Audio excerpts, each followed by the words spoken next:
Has an auxiliary handle, so it's pretty comfortable to use. And made a couple passes on it, and it was like brand new stainless when it was done. Hey, what's up? Barnaby here. You want to know more about the fine pipe sander set? Well, it's got a 3 1/4 amp motor. It's capable of sanding from 5/16 to 3 1/8, and it's got 6 speeds. But what we like to do is put tools like this into the hands of people that really know what they're doing, so they can tell us what the tool is all about. In this case, it's Tom Gohl. So, what do you do for a living? I'm a welder fabricator. I have a shop downtown Grand Rapids called 120C Welding and Fabricating. Okay, so what sort of things do you weld up?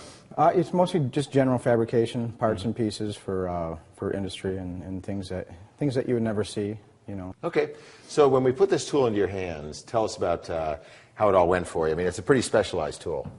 Yeah, it really is, and it's something that I knew existed but had never actually used one. Mm-hmm. But the moment I got it, I just took it out, and it was obvious how it runs. It has emery.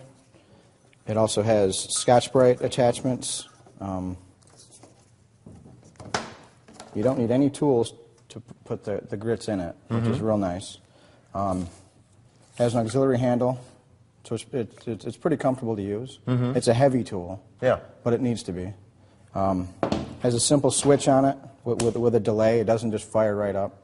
So when you turn it on, it hesitates for a second, and then the motor engages. Okay, so that's billed as a bit of a safety switch? Yeah, and it's also, if it had a trigger, you'd be stuck with your hand in one spot all the time. Okay. So there was some thought into who's going to use it. Right, and what did you use it for? I used it on, initially, just some cold roll steel pipe that was in the rack that was rusty, and we clamped it up and put some 120 grit, and made a couple passes on it, and it was like brand new stainless when it was done. Yeah, how would you have done it previously? We'd just get a roll of emery paper and just wrap it around it, and manually pull the paper around the tube and spend hours. Right, as opposed to seconds. Wow. Yeah. Yeah. Learning curve with it? I didn't have a learning curve with it. I started grabbing things off the rack. I grabbed a motorcycle tank that had lots of large radiuses on it, and it was rusty. Had been stripped of paint. Started hitting the radiuses with that, and it brought it down to bare metal, and it was really nice. I did some fork legs from a motorcycle that were very old, that needed that same, polishing, and it was clean, new aluminum in seconds. Wow! So it'll take the nasty stuff off, but it'll also put a nice finish. It'll put a nice finish, yeah. Yeah. 6 speeds. Did that come into play for you?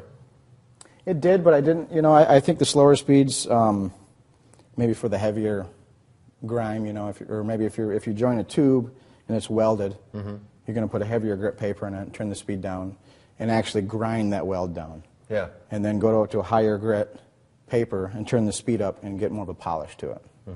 So. Did it come with any extra sandpaper or the bright? The box was filled with it. Yeah? Yeah. Wow, all this came with it. All of that, yeah. Had 4 rolls of emery,